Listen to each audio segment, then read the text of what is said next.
Hey guys, welcome back to another episode of Art and React. I'm your artist Faye, and today we are reading Lord of the Mysteries, chapter 94 till 97. I usually do a TLDR of what happened in the previous episodes slash chapters, but you know what? I thought I talk too much in this kind of stories, in this kind of episode. So I'll just get on with the story instead of talking your ears off. Even though you guys are here for me to talk your ears off too, I guess. Okay, so let's start with chapter 94. Chapter 94 is titled as Hidden Sage. And we start off with Algar talking about it says here is ruminating about how Klein called the true creator or creator god, whatever, as the fallen creator because Klein was being dramatic, okay? And it and Algar was very much surprised about how nonchalant the fool was. So he thought that they are acting as if him and the fallen creator were equals. So here's the thing. The first time I read this earlier last night, the first time I read this, I thought that Algar meant that the fool is acting nonchalant towards him, and I thought that it was like Algar thinking that that the fool Klein is thinking he was his equal, that they were equal in standing.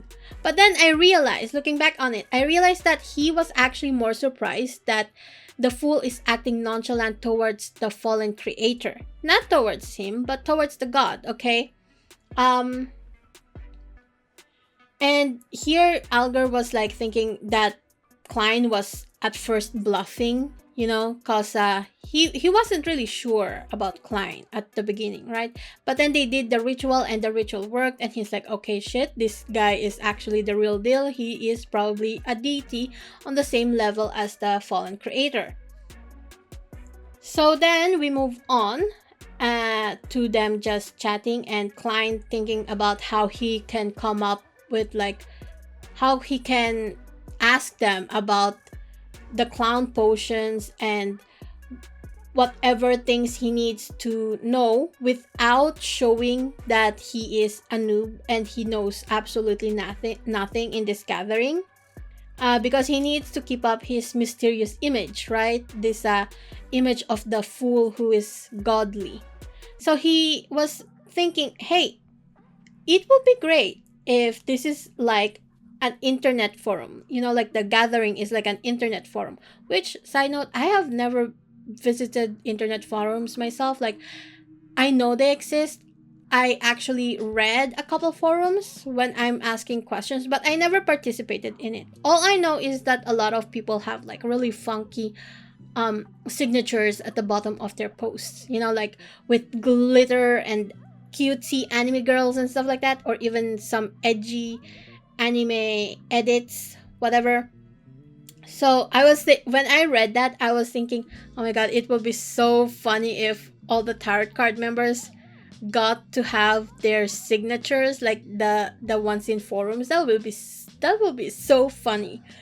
I could easily imagine Audrey having like this super cute, elegant but glittery signature. Anyway, moving on. So Klein was like thinking, okay, it would be good if I could create a Smurf account to ask questions for me, right? Because he's like, how is it possible that I created this gathering place, but I can't create a Smurf account? Like, come on, I should be able to create a Smurf account. So he also said that there are actually 22 chairs in the Grey Fog area, and he was thinking that the 22 the 22 chairs represent the tarot card deck, even though when he created this area, he wasn't thinking about that. So I think that the Grey Fog area has low-key a mind of its own too, So he said here, okay, let me read this for you guys, to those who are not planning to read the Donghua but still want to know what the hell's going on in the story. This is what Klein was thinking, okay? It's such a pity that the gathering is still so different from an internet forum. Otherwise, I could create another Smurf account to join the gathering, and that account would be in charge of asking questions that are inconvenient for me to ask. Perhaps one day, I'll learn mirror related magic and give it a try. For example, I can make half the members hear my Smurf accounts. Half the members, Klein? That's a little bit too much, no? There are 22 chairs here, and there are 22 cards in the tarot deck. That matches up perfectly. But when I created this divine hall, I didn't even name myself the Fool or have any intention of forming a tarot club. Do these symbolize the 22 different sequence pathways? Could be possible. I wanted a divine hall, so a divine hall appeared. If I wanted a Smurf account, would I get a Smurf account? So I'm thinking it's possible for him, but at the same time filling all of like half of the seats with your Smurf accounts. That's giving crazy. Also, this reminded me of this one influencer, a YouTuber she was a lol cow, and she was shit talking herself and her friends in internet forums. But people found out. Oh my god, there was such drama about this. Who was that again? Oh, it was also this artist who used to talk about MLMs, the one with the triangle and the eye in the middle. If you know, you know. I forgot her name, but she was low-key insane. Anyway, I don't know how much time she got to be doing all that. Anyway, okay, so the gathering continues on, and Audrey asked information about every mysterious organizations. We saw this in the Donghua, and Alger was like, okay, if you want information, you have to pay me 1,000 pounds, right? And Audrey was like, 1,000 pounds? Like, that's it? Okay. And Klein was like, judging by Miss Justice's tone, she finds it very cheap. And this made me wonder, who is richer, Deweyville or Audrey? I feel like Audrey is probably richer than Deweyville, first and foremost, because I think Audrey is royalty instead of just, nobility. Because in the Donghua, she does give off more of a royal vibe to herself, like a cheerful princess.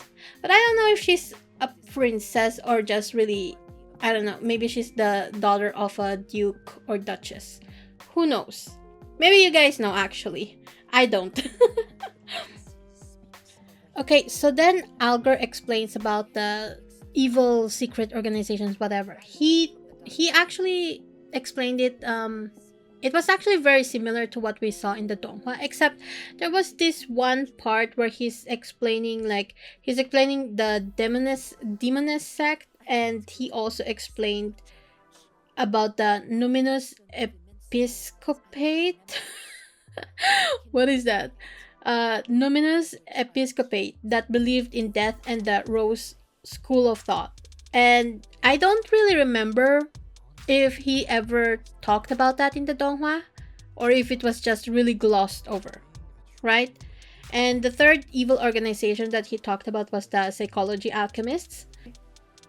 And then the fourth, the Secret Order, the one that has Zaratul, and who are beefing with the Antigonus family, I guess, because they want something from the Antigonus family, the notebook and whatever, and they always seem to appear randomly and searching for something. And Klein deducted that it was probably the Antigonus stuff, anything from the Antigonus family. So I'm wondering, what kind of beef does the Secret Order have with Antigonus family? Also, the fact that Zaratul wanted Roselle to steal something from the church of, I forgot, the craftsman's church, whatever. I'm betting that it's probably also related to the Antigonus family. So then Klein ends the meeting because they all already exchanged information and stuff like that.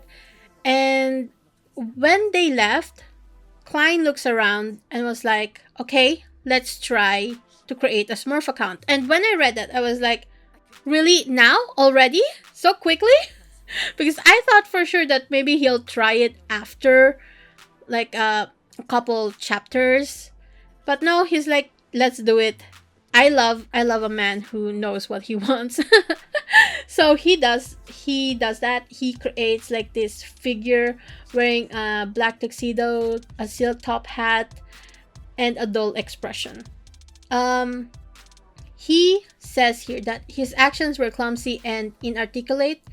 Even though he was engulfed in gray fog, it was obvious that something was wrong with him, right? So he's like, okay, I guess this won't do because that will be too obvious. The point of a Smurf account is that nobody knows it's you, or people aren't supposed to suss that there's a completely different person there, right? So Klein was like, okay, perhaps I need more practice. I need to become more powerful, and then I can create a Smurf account, right? Okay. So then he looks up at the stars that are shining, and it's stated here. He looks up at the red stars that are shining. Oh yeah, in the Donghua, Alger was actually shown as a blue star. I don't know why, because in the novel, every star is red. So, why was Alger's star in the Donghua blue? Is that going to be explained later on in the story? So, Klein was like, okay, there are 10 plus crimson stars nearby. So, he knows that there's more than 10 over there, but it's definitely probably not 20, right? So while I was reading this, I was thinking, okay, he needs at least 22, 21 technically. Well, no, 20. He needs 20 stars because there's like, wait, no, he needs 20. Yeah, he needs 21 stars because the Fool is like number 0 of the tarot cards, and the rest are like 1 till 21, and altogether they're like 22. Okay, so he needs like 21 stars to be there. If there's not enough stars, then I guess he can use a Smurf account to fill those seats in, right? So then before Klein leaves, it says here that he habitually touched a nearby illusory crimson star. So I was thinking, what do you mean habitually? Does this mean you've been touching these stars every time you leave the gray fog area? Because that's what it's hinting at, okay? And from then on, he actually starts hearing a prayer. This is completely different from the scene that we've seen in the Donghua, because in the Donghua, that ending scene where we meet the blonde guy, I forgot his name, he is actually already, kind of, it was very different. Let's just say it like that. Audrey and Alger aren't here, so maybe this is just the start, and we will see that scene play out later on in the story where he actually summons that guy, right? I don't know. Anyway, that's where the chapter ends, and chapter 95 continues. Okay, so chapter 95 is called The Supplicant, and we start with Klein listening in on the prayer. He was like spying on the person who was praying, which was this blonde teenager. And Klein was like, this kid is definitely not from the Lone Empire because his outfit is totally not from the area where I live in. He's a fashion police, what can I say? So Klein listened closely to what the teenager was saying and realized he can't understand shit. And this is what Klein was thinking when he realized that. To think that I cannot understand a foreign language, even though I am the mysterious ruler of this world above the gray fog. Klein gave a self-deprecating laugh. So, the more he listened to the prayer, the more he realized that it's actually a language that is like a dialect of ancient Faisak. We went through this in the Donghua before because Klein was basically having the same issue. And I was thinking, you know what? what if this guy is actually from the past or distant future, and you know, there's like time shenanigans going on? What if the ancient what if the gray fog area is actually, outside of time itself, so it can peer into like the past, present, and future, right? So who knows? That's just a theory anyway.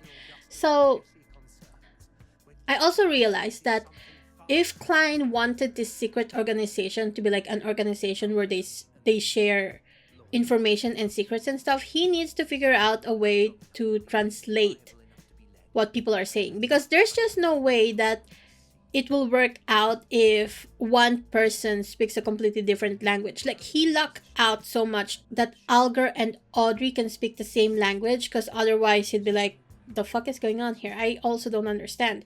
So anyway, he lucked out on that. So I think now he needs to figure out how to make a translator in the gray fog area, right? Because what's the point of this kind of secret organization if they all can't understand each other? So then Klein was like looking at the teen, and he mentioned here that he will observe him frequently and conduct basic tests. This is completely different from the donghua. In the donghua, we did not see him do any tests at all towards that guy.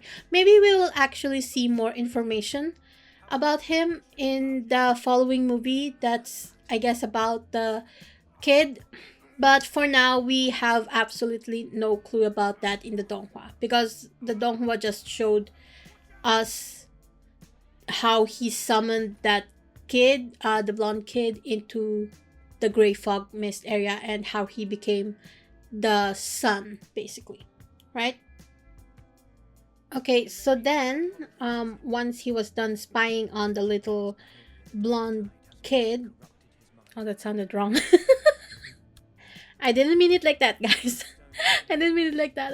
Oh my god, my brain was buffering, and then I just realized what I just said, and I was like, wait a second, that I'm making Klein sound like a perv. Oh my god, I'm so sorry, guys. Anyway, what I meant was he finished his he finished his duty at the Grey Fog area, and then he left, and then he got ready to visit the divination club because he wanted to see how people are reacting about Vincent's death. And Vincent was the guy who was what was it? He was the one who manipulated Melissa's friend into summoning that spirit to possess her on her birthday. You guys know that one? But before Klein went to the divination club, it was mentioned here that he went to Mrs. Wendy's business and spent 1.5 pence on a sweet iced tea to combat the afternoon heat. And when I was reading that, I was like, cute. That's so cute of you, Klein. I just really love how he has a sweet tooth. It's just very cute. I don't know why. And then once he went into the divination club, he met up with the pretty receptionist Angelica, and Klein actually does describe her as pretty, so we know that she is pretty. And he was like, okay, it's fine, the grief will pass in time. And he talked with her a little bit more about the divination club and what happened with Mr. Vincent, yada yada yada. Is not really all that important as far as I know. Anyway, Angelica asked him if he wanted to have a drink, what he would like to drink, and Klein was like, black tea please. It's pointed out here that Klein preferred black tea over coffee, even though he found the black tea in the divination club to be average at best. It says here, and I quote, in comparison, he preferred ginger beer and sweet iced tea, but as a gentleman, it was not right for him to act like a child in a formal setting, end quote. And I was like, Klein, you don't need to be a gentleman to enjoy sweets. That's so sad. Enjoy sweet things, you know? And while that was happening, I was thinking, you know what? Klein seems to be the type to be drinking boba tea. Like, he's definitely someone who'd go out and buy sweet frappuccinos, like maybe enjoy bubble teas, I bet he's missing boba so much because I know for a fact that bubble tea is very popular in China. And you know what? I understand because I also love bubble tea, but I cannot drink bubble tea anytime I want because we have only one single shop here in my little town that sells bubble tea. And you know what? When I ordered their bubble tea, it was fucking gross. Disgusting. Never again. Instead, I buy their gelato. While he was sitting there, Angelica was like, Mr. Moretti, there's a customer looking for you. And he's like, oh, who could it be? And it turns out to be the guy who he told should go to an apothecary and get his liver treated. So Klein enters the room with his sight turned on and he tells the guy, congratulations, the feeling of being healthy is wonderful indeed. And when I was reading that, I thought, oh, Klein is really, really good at acting mysterious.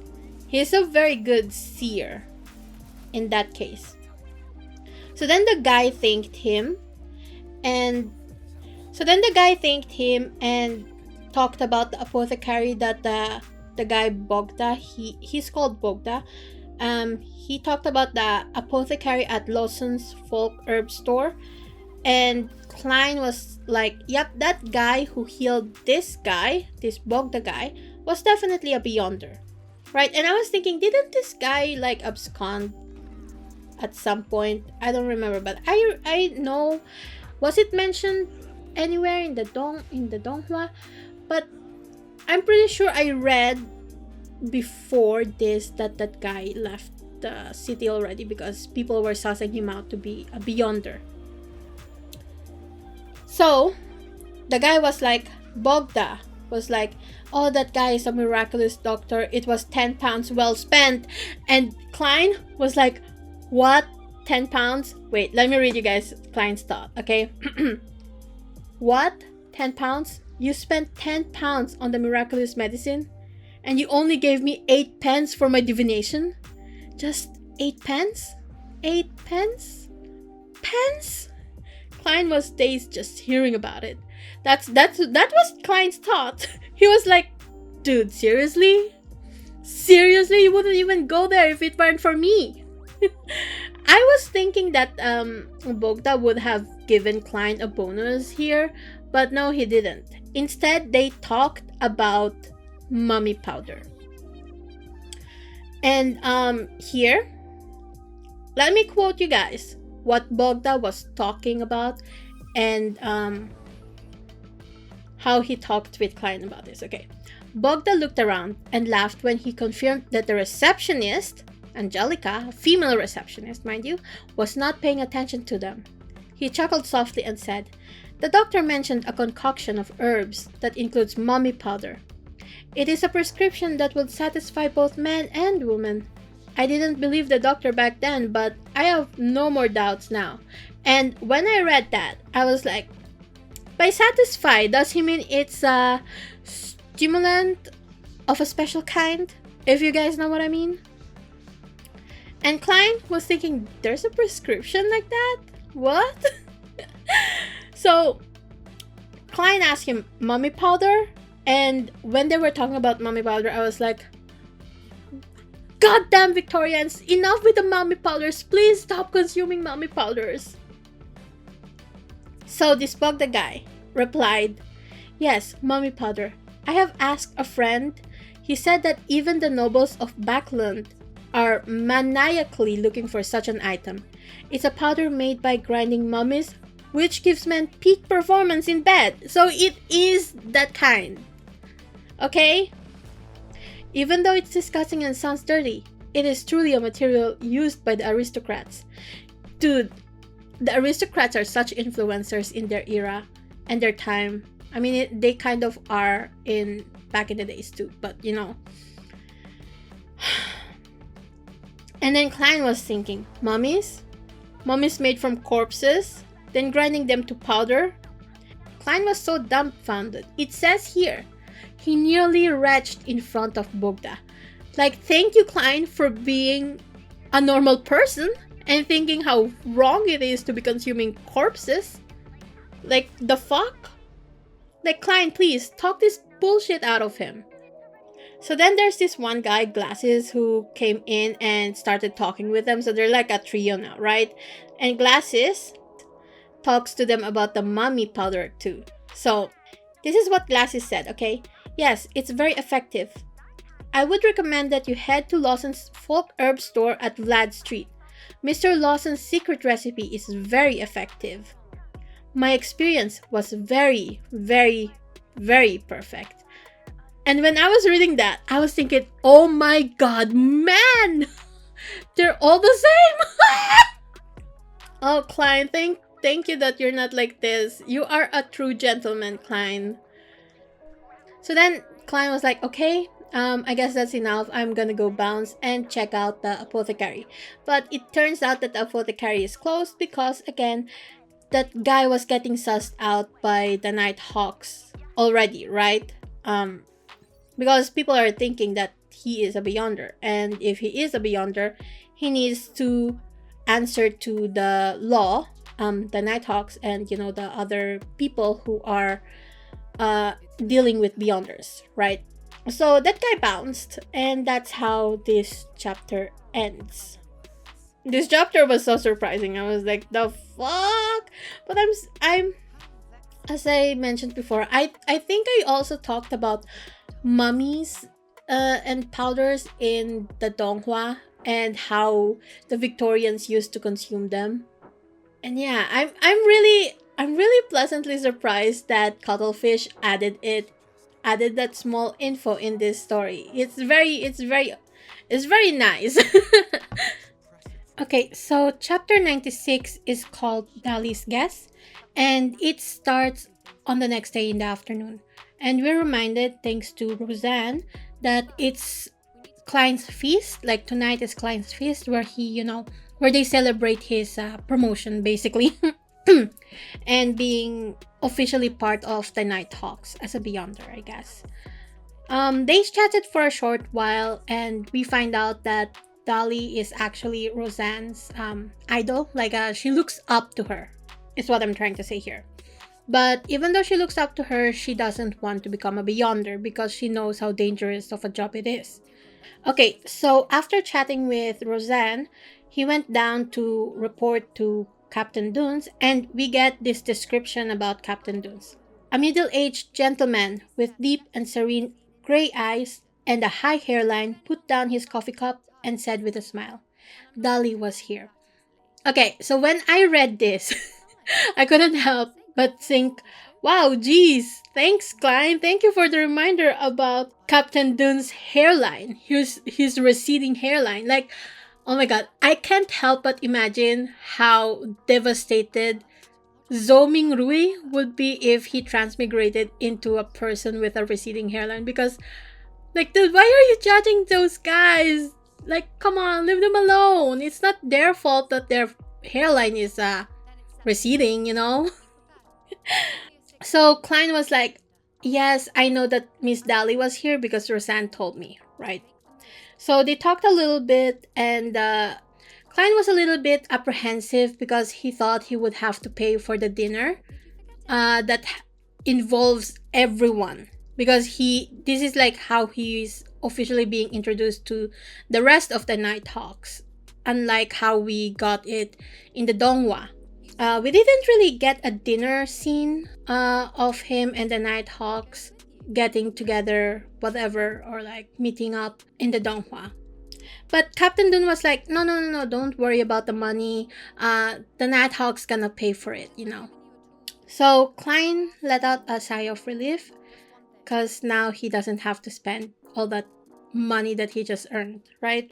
So then they had a chat, and Captain Dune was talking about how Dali was getting transferred to the Backlund Diocese, and because there's more opportunities for her over there.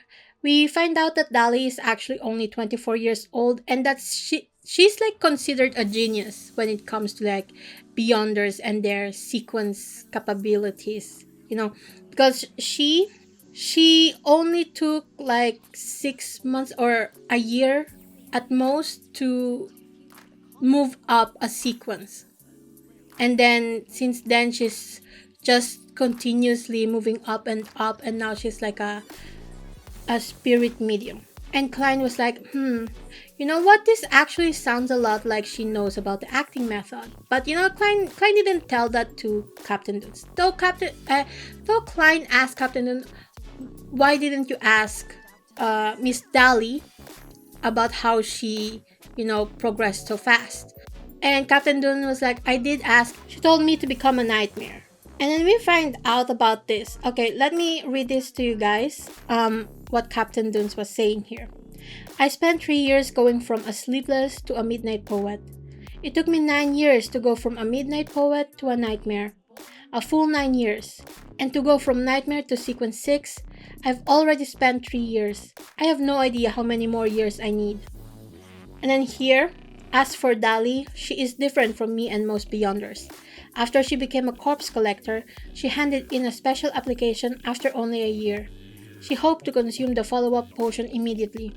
What surprised everyone was that she actually passed through the stricter examination and obtained the Gravedigger potion. It only took her 1 more year to go from Gravedigger to Spirit Medium. And he then mentions that this is like her 5th year as a Beyonder, and again, she's only 24, she's super young. And we find out in this chapter too that Captain Dunes is actually in his 30s. And I was like, you know what?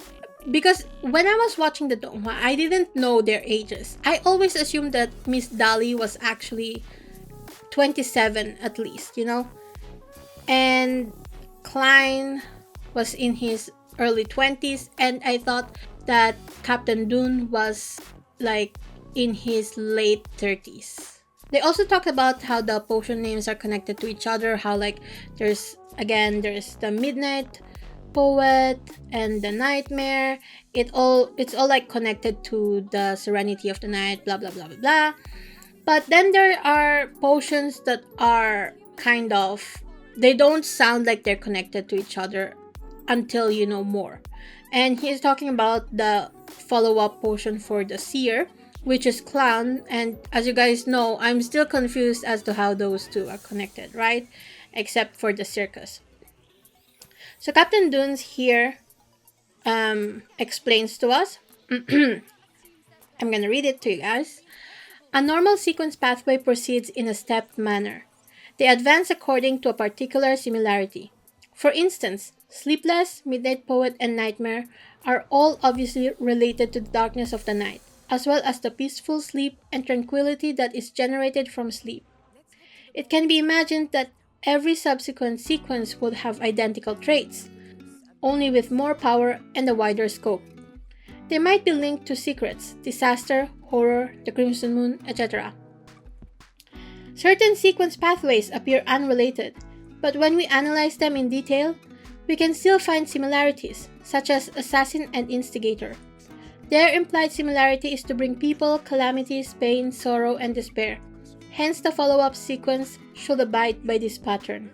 But then Klein was like, but Seer and Clown doesn't have such a connection. And I was like, yeah, exactly, right?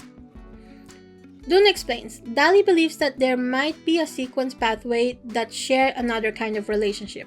After all, there's a lot we do not know. Dali said that in this sort of pathway, the low to mid sequence potions would respectively provide the Beyonder an ability that seems brand new and unrelated to the others. When the Beyonder reaches a point of qualitative change, these abilities will mix into an abnormally powerful job that includes them all. So in other words, the pathway doesn't advance step by step, but instead it's a relationship of dissection and combination. And then Klein reacted to this like, Klein listened intently, but he felt lost. And I was like, dude, same. Captain Dunes gave an analogy with his fingers, right? How each sequences are each fingers, and then he closed his palm and was like, this is like their connection. I was like, I still don't get it, but okay. But at least Klein understands what he's trying to get at, so hooray to that. So they talked more about the sequences and stuff like that, and then they mentioned Ince Sangville, which is the guy, the guy who kind of messed everything up. They mentioned him here, name dropped him, in fact. And I was surprised. I was like, oh, so this is where he gets name dropped, huh? Like, he got name dropped already a couple of chapters ago, but I didn't know his deal back then. Now I know, and I'm like, bruh, seriously. Anyway, so after his talk with Captain Dune, Klein went over to old Neil and was like, okay, I'm here, what's up?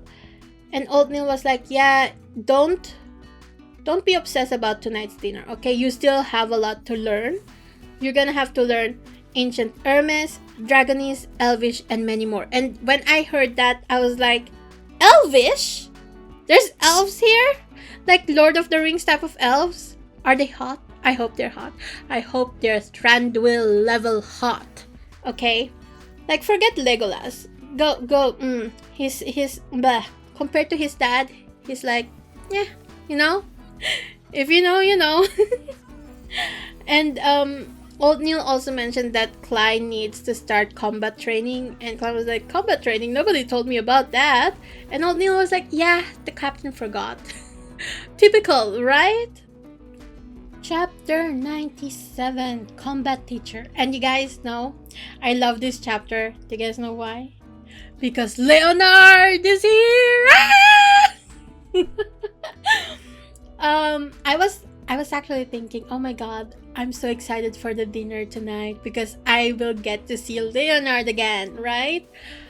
But I was pleasantly surprised to find out that he actually appears earlier because he took Klein to his new combat instructor called Mr. Gawain.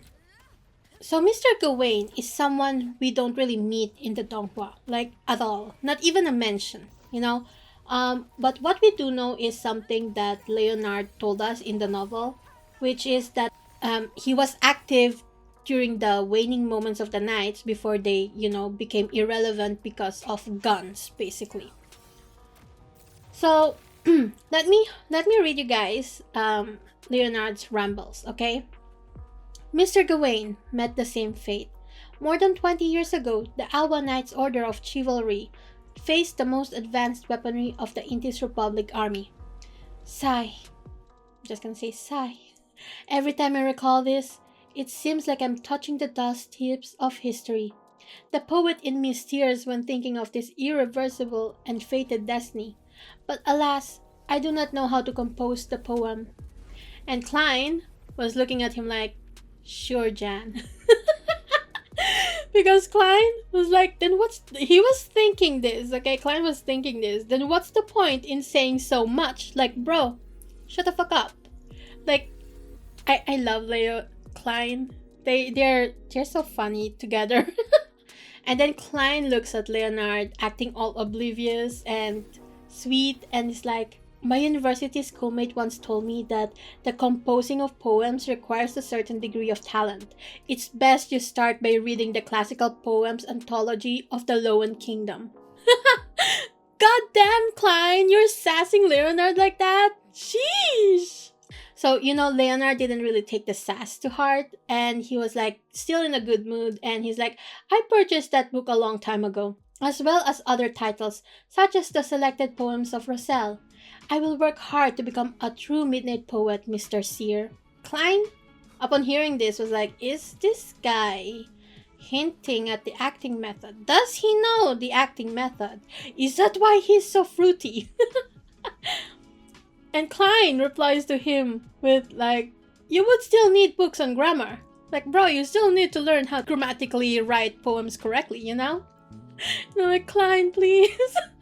Stop dragging Leonard like this.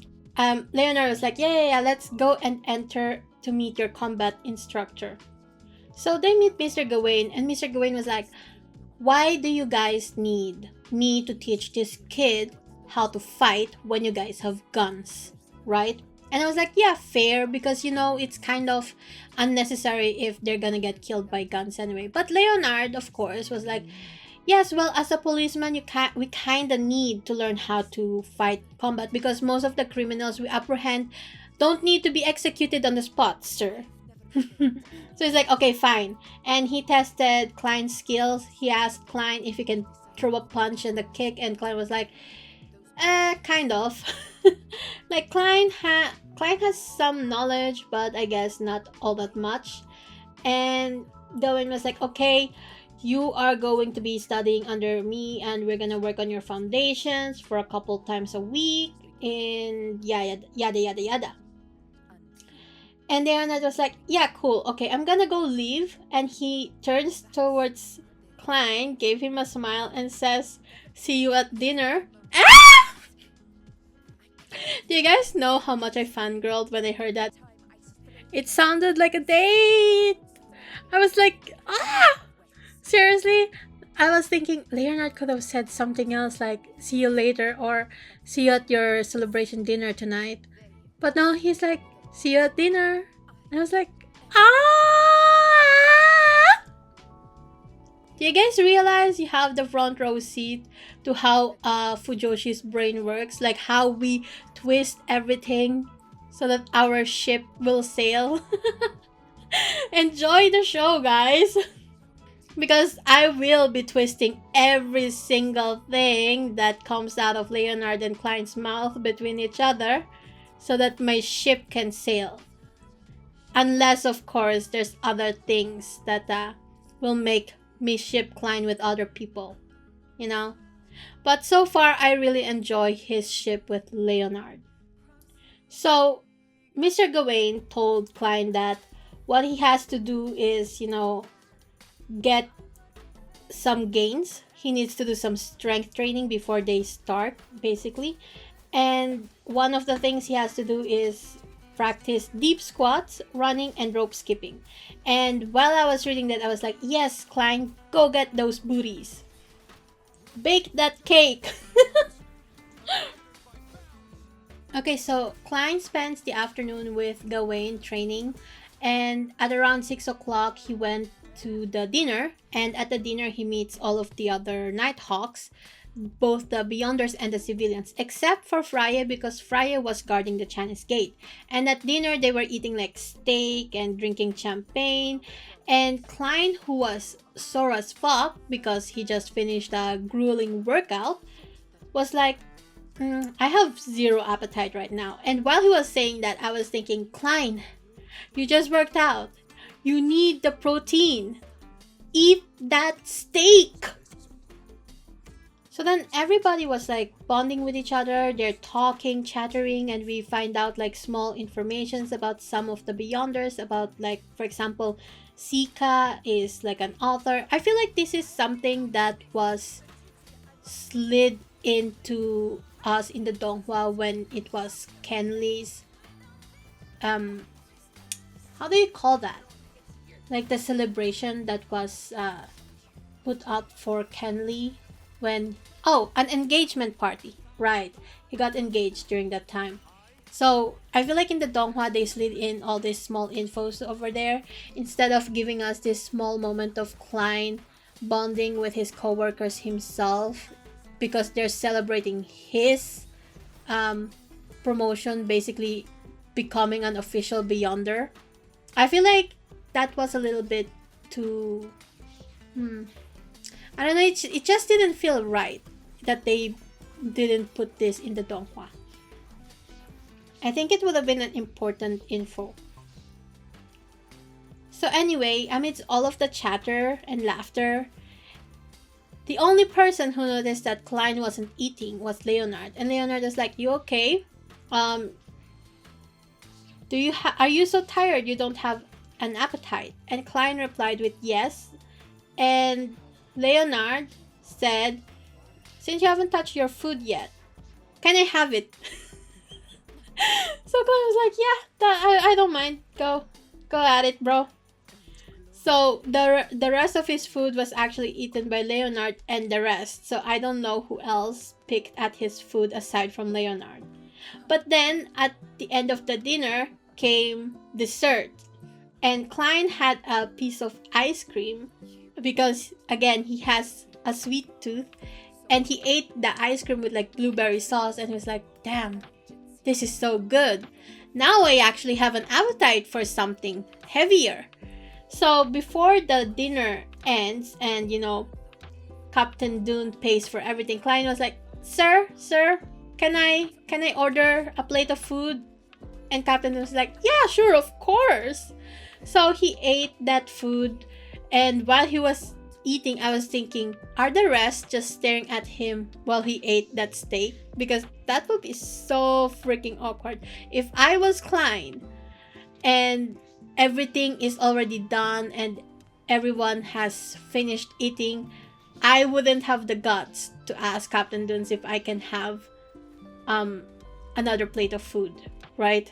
Because I would be so embarrassed. But Klein is like, yeah, you know what? This celebration is about me and I'm not going home hungry. So that was the evening of his celebration, and before the chapter ends, we actually catch a small glimpse of Melissa. We are told that it's the next day and Klein is absolutely struggling to stand up and walk because of his sore muscles. So Melissa was looking at him from the bathroom and was like, what happened to you, Klein? Because he was moving suspiciously. Wait, let me read it to you guys. Melissa, who had just come out of the bathroom, sized up her brother suspiciously for his odd posture and slow movement. And it was like, Melissa, what are you thinking your brother did last night? He had a rough night, okay? Let's just call it that, Mel. Anyway, that is how the chapter ends, with Melissa questioning Klein what happened to him. And yeah, that is also where this video is going to end, because it's almost an hour and we need to end this. Anyways, tell me what you guys thought about these chapters, especially the people who were reading from the very beginning and following this story along. I would like to know what your thoughts are when Cuttlefish first dropped this and you had absolutely no idea where the story was going. Anyways, I hope you guys like this video. I am planning to post at least once a week, every Tuesday, because that's when I always post Lord of the Mystery videos. The last one was just, I was super excited to post it, so I posted it on a different day, but it will always be on a Tuesday, okay? Anyways, before I go, please like, subscribe, and leave a comment. It helps my channel out a lot. Check out my webcomic, Dreaming of Aurora, if you have the time. And finally, thanks to my patrons, Robek, Vanarik, and J. Voljevolitska for the support. I'll see you guys next time. Bye!